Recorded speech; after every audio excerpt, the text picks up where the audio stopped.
I mix what I like, what I like, what I like, what I like, what I like.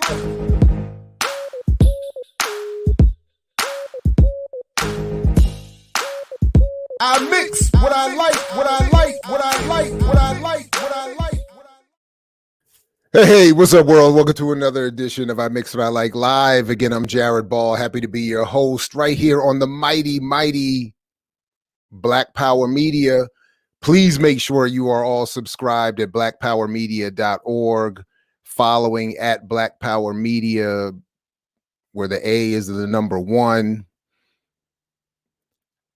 Make sure that you are, if possible, not only subscribed and following and liking and sharing, but hopefully you can join the channel, become a member of the channel for $4.99 a month and help us continue to expand. You already see what's happening with the collective. We have the morning show coming.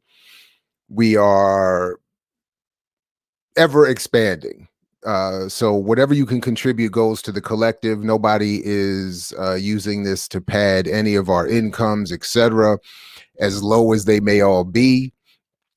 But we are trying to build out this collective and do a lot more work. So I hope you were watching everything yesterday and if you missed it, man, the ear doctor last night, please try to work in Sunday nights. If you need some chill, some good time, the ear doctor spinning with what he calls Sundays. I think it's 8 p.m. Eastern is when he starts.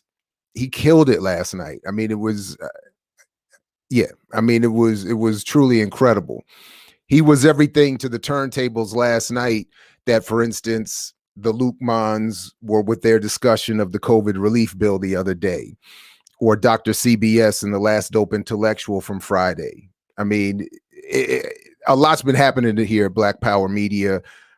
Please tell me you saw the latest Renegade Culture upload so this is how, just over the years, we've all been working in tandem, and we just needed the channel to make this more official. So if you go back a couple of years, in fact, if you go to imixwhatilike.org right now, well, not right now, but after this conversation this morning, and go to the features, you'll see a conversation that we had, a classic conversation we had with Daruba bin Wahad about the history of the Black Liberation Army, in which we talked about Kamal Siddiqui. Well, you can see on the latest episode of the Last Dope Intellectual, as great as it is, on the last episode of Renegade Culture, you can see Kisise Siddiqui, Kamal's daughter, talking about her life and work, her father, their family, their continuing struggle with their own personal, issues related to Black liberation struggle and political imprisonment, but to that broader struggle. So anyway, so a lot of continuity and overlap that's been going on here. So, by the way, members, yes, Leah, thank you for reminding me. We had a members only Black Radical brunch hosted by Dr. CBS and her colleagues. That was it was off the hook. We'll make it available publicly for everybody here in the next couple of days, but it was just a little membership perk that we did over the weekend. It was off the hook. It was everything that you would think a Black Radical brunch with Dr. CBS and her crew would be, and maybe more. So definitely stay tuned for that. And members, thanks to those who were able to come through, and and absolutely, Lisa, your doctor killed it last night. I mean, I'm trying to tell you. Anyway, so stay tuned for all that and much more. Now, just the other day, we've been covering it here. We had, again, Lukman Nation a couple days ago did a conversation with sort of, I'll just describe it as disaffected members and chapters of the Black Lives Matter movement. We hosted our own conversation a little bit before that with members of the Black Lives Matter 10 or hashtag BLM10 who broke away with their criticism of Black Lives Matter and its leadership. And then we were reached out to the other day by somebody I've stayed in touch with on and off over the last few years and been trying to keep up with his work, which is ever expanding. Following the news, of course, that broke the other day that Michael Brown Sr. and our next guest, Tory Russell, who is the leader among the leadership of, or a founder of, if I'm not mistaken, he'll correct me in just a minute, of the International Black Freedom Alliance, made an announcement that they were more or less looking for a redistribution of the $90 million that has been said to have been sort of disappeared into the Black Lives Matter Foundation leadership. So to join us to talk with us about more about that and his ongoing work in the aftermath of the killing of Mike Brown there in Ferguson is Tory Russell. Brother Tory, good morning. Welcome to you. Thanks for joining us. Welcome to the show. It's good to see you. Appreciate you, brother. Thanks for having me. So let's just get right to it. If you would first correct me on the International Black Freedom Alliance. Correct me on the history and your role with that and what you all are doing, and then let's get to this latest statement. Right. After struggling, of course, with Black Lives Matter, and a lot of organizations in the U.S., I went to a Pan-African conference in Zambia about Pan-Africanism today. I was joined as a representative along with Eddie Conway from the Black Panther Party, who was newly released. We kind of gave our report back to our struggle members, and some of the elders in the room challenged the young people to build a movement, a global movement for Black liberation. So I, brother named Vusi, Mama Julia, and others from around the world came together to create the International Black Freedom Alliance, and it started in 2016, and we've been working.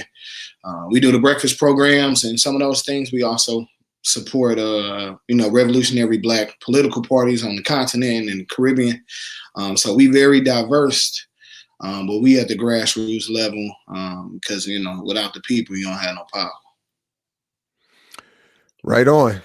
So you were, obviously not obviously for anyone paying attention, you were one of the more prominent organizers coming up in the aftermath of Mike Brown's killing there in Ferguson, and have been, as you were just summarizing, very active and still are.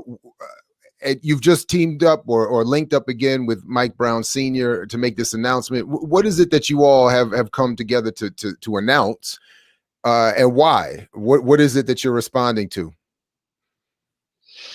We came together. Like you said, I don't know if people watching the news or not, but we requested $20 million, most of which will go towards a Mike Brown Community Center, organizing and training center. But multiple years of funding, be it fellowships, be it programs and services, be it socialist or cooperative economics and those kind of social entrepreneur things, but also to take care of our political prisoners and families that lost. So we have three, two most of the world don't know about. Brother Ali, who's already done his time. He was on the phone with an informant. The informant basically entrapped him, saying that the informant wanted to blow some stuff up. He didn't say no on the conversation. And so they said that he was planning to blow up the prosecutor in March and all these other things. Brother Josh, it's deep, and the movement don't talk about it. And I'm telling you, when I tried to talk about it, I was told not to talk about it, even though when I did, no stories ran. But now currently we have a young kid, Joshua Williams, which the world does know. He's doing, I think he's on year 4 or 5 of an 8-year arson for lighting a piece of plastic on paper. The judge said they was gonna make an example out of him, and now he's in, big boy prison. And he's a famous Black Lives Matter protester, and we know what that means when you locked up and you kind of famous. And so those are some of the things. We can go into Darren Seals being killed and Diane Jones and all of these other things, but we never got a budget. We were never brought into any money conversations, even though they knew that we were organizing. And we've had meetings with them going back from 2014 in Ferguson at the Black Lives Matter convening and so on and so forth. So this is not something new. This is a re address to the people. Yeah, there's so many things that I know I have to that I want to ask, and we'll invite people to put their comments and questions in the chat as well, and we'll try to get to as much of them as we can. Please do hit the like button. It does help with the algorithm, and get these videos out. And as Brother Tory is talking about, we're not, what little money we're working with doesn't go to anybody's individual pocket. Trust, it gets anyway. It's being used for a collective. How low they pay us. No matter how low they pay us. Yeah. Oh, that's it. Right. That's right. No matter how little we make, it gets redistributed. Yeah. So please hit that like button and all of that good stuff. So first of all, just quickly, when you said a minute ago that you were told not to talk about the political prisoners and strange occurrences to activists there, who are you saying told you not to, and what was the reasoning behind that? It was communication team around Black Lives Matter, and so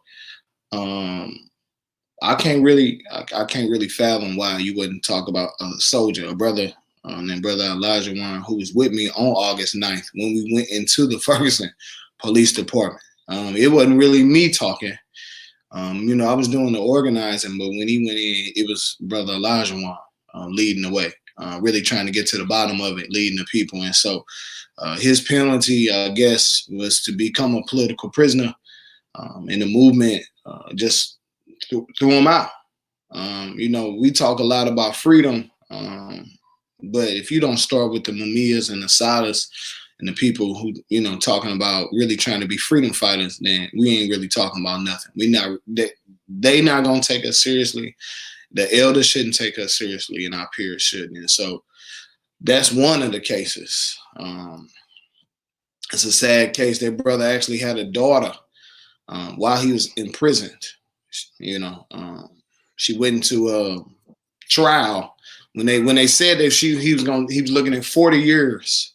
She actually fainted in the courtroom, and when she came to, he had a daughter. These are the stories that they wanted to condense, wanted to push aside. It wasn't sexy or cute enough, but off of those things, some of us still speak up, but it doesn't get to the people. That brother's now out, trying to figure out life as a felon with that on his record.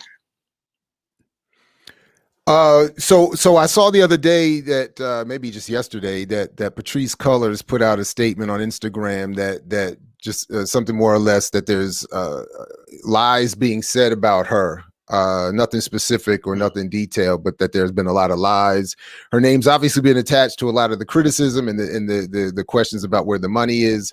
I have invited her to and anytime she wants, she can come on this platform and clarify anything she likes. I haven't heard anything back at this point, but to the extent that well, part I know what some of the criticism that or some of the response from the apparently Black Lives Matter leadership to some of the criticisms of these chapters has been that these chapters are either not really chapters or they haven't really been doing whatever would be required to be done to be eligible for distribution of these funds.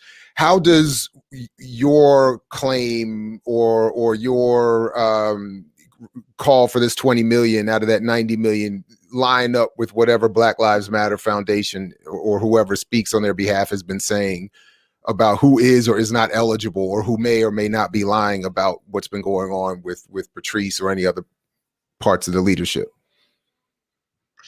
First and foremost, I want to make it clear. It's not a critique. It's not a personal critique of Patrice Cullors. This is nothing personal. This is a political disagreement. And more likely, when we criticize Black Lives Matter, we didn't know that Patrice was the sole proprietor of Black Lives Matter. I didn't know that she was the god over there and everything else is up under. And so if you criticize Black Lives Matter, she becomes, I assume, the icon for Black women, all Black women. She represents all Black people, all Black women, and the entire movement. And that's politically immature if she believes that. And if no one can criticize it, even the people who have been in the rooms with her, have trained with her, have trained her members when they came to Ferguson, received them, took them out into the streets, built hashtags from Say Her Name and other things with them. And then now she gets to determine who is Black Lives Matter, who's in the movement. That's no different from the white man with a God complex. It's just a queer Black woman with a white man's God complex. And so we wouldn't want a movement controlled by one person. No matter what the gender or sexual preference was. We wouldn't want one person deeming whose worth is valuable and whose worth not, right? Based on what? If you had to ask Patrice when the last time she been at a protest or a march, if someone could produce 10 pictures of it, I'll give you $1,000. If you can find me 10 pictures of Patrice Colors outside doing something in a march or a protest in 2020 while they collected the money, I got $1,000 for you right now. And so what we have to talk about really is the work. And if we trained when y'all came and we built these things over and over again, if every time a press release goes out from Ferguson, they sending it out saying we was in the street. And so if we was in the street, then we deserve some of this $90 million to continue to work. We're not asking to restart the work. We're not begging to fund something different. We saying continue what we've been doing. So what has the work that you've been doing look like? I mean, what a lot of us, myself included, we haven't kept as much focus on Ferguson as maybe we should since everything popped off and so much else continues to happen. But what has been going on, and maybe this would be the time to talk about some of the losses you all have suffered in the incarceration and all of that, but that hasn't been getting as much attention. What has been going on and continues to go on now? I'm gonna start with the good. We feed people. We do the breakfast program. We feed the unhoused. Actually, we've been running the unhoused center off and on for about 4 years now. And so we have been in community with churches and finding buildings and whoever we can. We even out of Abdul Kamal Foundation, which is in St. Louis, Missouri. A brother started a foundation because his son was actually killed by the police in New Jersey. And so and he's actually in St. Louis, and his kid got killed before Mike Brown. And so we go down there, we teach the people how to fix brakes. Brothers come home from prison. We give them jobs. If you're trying to start a job with lawnmowers, we have those things. We have a space for music and podcasts. We do everything that we try to generate on our own, but it's a heavy lift to feed people, clothe people, house people. We do guerrilla farming. I mean, the list goes on and on. Basically, we try to Black Panther our way. Be it us, be it the Center of Hope and Peace, be it young Deruba Shakur, who people formerly known as Jeffrey Hill, who was out in the Ferguson protests. It's a lot of us who still put in the work, still organizing, trying to make it. And really what trying to make it means is, unfortunately, we've lost people. Like King Darren Seals, a very vocal person who I would debate him back and forth online and offline about Black Lives Matter, because I wanted to be in a struggle with Black people. But it seems like, unfortunately, he's gone away, and he was a radical truth teller, and he was a prophet beyond his years. And so we're not trying to be like that. We're not trying to have people burn out and quit the movement, because that we have seen that. But we have an opportunity now to sustain local communities. Now, I'm being honest with $90 million. Me and you, Jared, know how this works. If you give $20 million up, the philanthropy and the foundations and corporations will give you 25. They say that's your working budget. And so it's not a hard thing for them to give us the money for the sustainability project. It'd be easy. It's white folk money anyway. All we're going to do is something revolutionary with it. Now, if they're trying to stop revolution, I understand it, but the difference is everything they tried to do, we did on our own. So we got candidates in. We got a friend Griffin, John Collins Muhammad, who Ferguson protesters, the youngest elected official in the history of St. Louis City. We've done all the things and got Cori Bush to Congress. We've done all that with $5.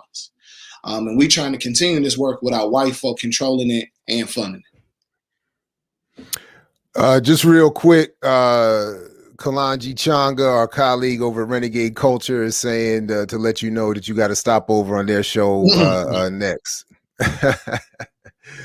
So we have to make that work. Absolutely. We're gonna chop it up. We're gonna talk that talk too. Yeah, I can't wait to see that one too. You know, my godfather talks about all the time, you know, because he, you know, back in the day, he was on the Edmund Pettus Bridge, you know, in Alabama, and his line over the years has been, if all the people that said they were they actually there that day, the bridge would have collapsed. And I feel like for your age or people, you know, my age or younger, or, you know, within our generational whatever, that Ferguson is becoming something similar to that. That it seems like whether people were claiming to have been there or people who actually were there are claiming to have had that mean something more than it meant. It feels like that has become a touchstone moment. In fact, I was talking to another friend and maybe future guest on the program about that just the other day, and where the issue was been where she and I both were saying to one another that neither of us went to Ferguson. And in some cases, that's been held against us and held up as like a criticism of our entire careers. But at the other end, you know, on the other end of the spectrum are people who were there, who seem to have been making use of it that seems at odds with what is either still necessary or what you are describing. So I just thought I would ask you to talk a little bit about how you, from your perspective, have seen since the Ferguson uprising took center stage, it's I don't know, its memory, its use, its legacy, its ongoing struggle. Like, how do you see today, you know, that moment?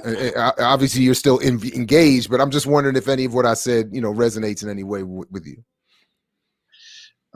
You know, I'm just being honest with you. I think Ferguson can do something to people if they're in the right mindset. If you're in a revolutionary mindset, if you believe in Black freedom, then Ferguson would have gave you a taste of freedom. I hate that you missed it, Dr. Ball, but you done had your moments before then. And so we have to understand, and, you know, I get critiques. You know, I have to talk to you. I have to talk to other elders and people who think long and hard about how Black people get free. We have many conversations. Just because you wasn't in Ferguson don't mean that you're not revolutionary. And so the young people and my peers and younger, don't be fooled. You know, I didn't go outside to create nostalgia. I went outside to create Black freedom. And so we have to be clear about that. There were some freedom fighters that did some stuff before I was even a twinkle in my father and my mother eye. So we have to understand what Watts mean. We have to understand what Newark mean. We have to understand what Detroit and Gary meant. We have to understand what the Republic of New Africa was, right? And I wasn't there. But it doesn't take away from what we building now. And so if you miss Ferguson, but you still working and you found another revolutionary moment, I appreciate you. But don't push people away because they didn't come to Ferguson. I didn't go to Watts. I didn't go to LA. I didn't make it to Baltimore. I went to Minneapolis. I stayed in Louisville for 5 weeks around Breonna Taylor. Do that make me more revolutionary than Assata Shakur? Because she missed it. Mamiya missing it. But they still revolutionaries. And so we have to put in the work collectively. Unless you're seeing some kind of revolutionary acts, you should probably talk about that behind the campfire or something like that. So before I'm going to go to the chat and the comments, but in a second to see if I missed anything. But I honestly, other than, let me just ask you if there's anything else that you would want to make sure that you got out in this conversation that I haven't asked you to or led you to. Yeah, go ahead. Go ahead. To me, I never wanted to recreate the wheel. And so when I was out there, I talked to Rosa Clemente. I talked to Talib. I talked to you. I sat in the room with Daruba. When he got out of prison with other sisters, I sat with Elaine Brown, interesting person.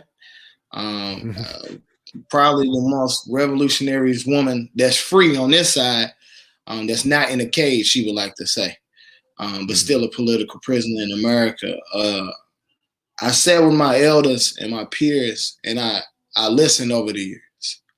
And when I saw that it was $90 million, I didn't think about a money sign per se. I thought about what we could actually be doing as a revolutionary movement. If the Panthers had access to $20 million a year over the next 5 years, what would that look like? Do you not think that we would have our own Roku TV channel with you and everybody on it? Huh? Do you not think that we would be dominant? We would probably have our own social media platform. We would probably have communes and organizing community centers named after our people. It would be Malcolm X's and Fred Hampton centers and Assata Shakur conferences all over. Not only nationally, I'm Pan-Africanist. It would be all over the continent. We would be building strong formations. We wouldn't have to worry about the UN or are we arguing over Bobby Wynn or nothing like that. We would create, fund, and form our own formations. And it would be self-determined with that money. And so I'm obligated. I'm obligated to organize everything that I can, even the resources. When I talked to Mia's family and when I, sent my letters, I meant that. My job is to give all my elders freedom in their lifetime. Well, and speaking of which, with the Mumia, we're going to be supporting and watching the push for the latest push around him as well. By the way, the Pan-Africanism is still hotly debated and maybe renewed debate, I should say. Why is Pan-Africanism so important to you, and how do you see it functioning in the 21st century? White supremacy is a global formation, and we need a global Black formation to defeat it. Why would I play in white folk boundaries that was created to contain me? They don't play by that. When they say when they say their interests, American interests, European interests, they mean white interests. And so we don't have a Black interest that's global. I'm not supposed to care about SARS or AFRICOM because it ain't me today. I've watched those debates between FBA and ADOS and Pan-Africanism on Sisters Ikea's podcast. To me, I have a fundamental argument that I just don't get. A brother who I know personally, because he was at the Mizzou protest, right after Ferguson, they shut down Mizzou. So I know the young brother. He was a grad student then. He said if a Walmart truck and a Sam's truck is driving down the street and I'm in the one car, he in the other, and the Sam's truck hit me and the Walmart truck hit me, he would sue Walmart and I would sue Sam's. I said, yeah, until you find out that the same corporation own both. And so we have to attack the thing. You attacking a small entity. You're going to go attack the Dutch for one thing, but it's all of them. They all went to the Berlin Conference. W.B. Du Bois said that World War II was just a fight over what? Africa. That's all it is. And so we have to have this global understanding that, hey, look, if the reinforcement come from Cuba, Venezuela, Brazil, Nigeria, or Compton, I need them to come in. Have you seen it? Because one of the big criticisms that Pan-Africanists get today is that there's no reciprocity. That you can say whatever you just said, but the continent and the Caribbean and the Central and South American Black communities don't show out for a Black struggle here. Has that played out in your experience, even just around the work in Ferguson? So first and foremost, in Ferguson, brothers and sisters came from Uganda and the Congo, Brothers and sisters came from Bahia, Brazil. I seen brothers and sisters and doctors and techies help us code and do tech security and cybersecurity from Nigeria. And they came, some of them came directly from the continent here. And so they'd be hard pressed. Maybe they're not in somewhere revolutionary they can't see. Maybe if they pull up to me in Bahia or Salvador, maybe if they go down to the Chocolate District in Panama and Colombia, maybe they come to Zambia and see the socialist formations over there, or they come to Kalicha or some of these shanty towns in South Africa where I went to. They'll see Black people working together beyond color lines, beyond some white folk arbitrary border. But you might not find it from the keyboard. No different from your hashtags don't protect you from foreign made bullets. So maybe go find some Africans where you at. But before you go find them Africans, maybe start with Keisha and them down the street, because I also find that a lot of us move past some of those Africans in search of somebody with a different name. But any African to do for me, like Malcolm said, there's a use for every Black person in this struggle. Any African will do. I like that. Yeah. So look, man, I appreciate you taking the time. I don't honestly, I don't, I want to, I'm not trying to shut you down, but I want to, my list of questions have already been exhausted. I just wanted to make sure you had a chance to explain or express yourself. And I definitely wanted to hear what you were thinking in terms of the state of the struggle from your perspective. So I greatly appreciate getting this update, and whether it's this one or certainly Renegade Culture, Lukman Nation, whoever on this platform, you're always going to find a spot here. So please keep that in mind as you keep doing the work that you're doing. And anything else that you want to make sure we rap about or hear about, please go ahead. Appreciate it. That free Mamiya. Right on.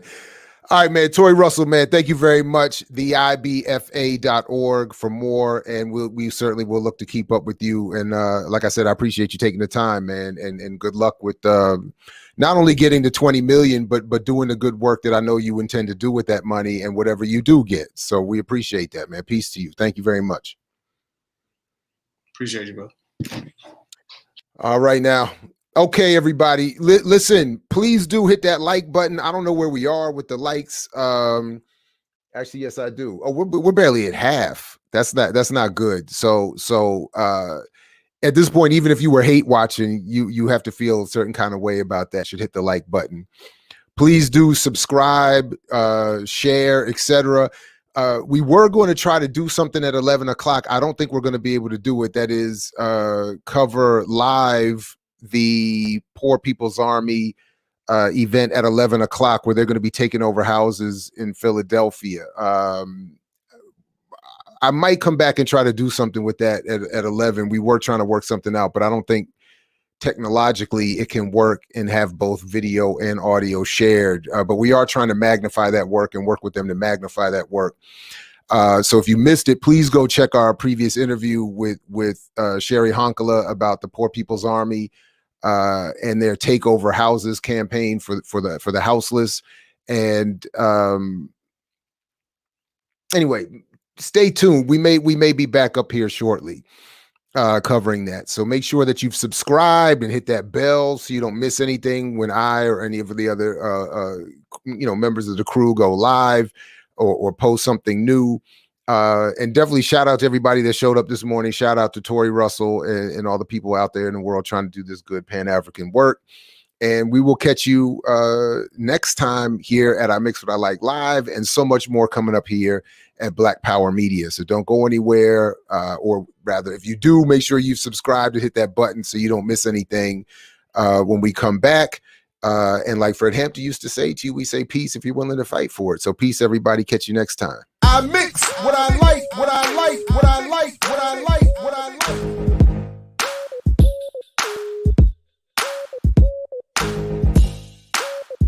I mix what I like, what I like, what I like, what I like.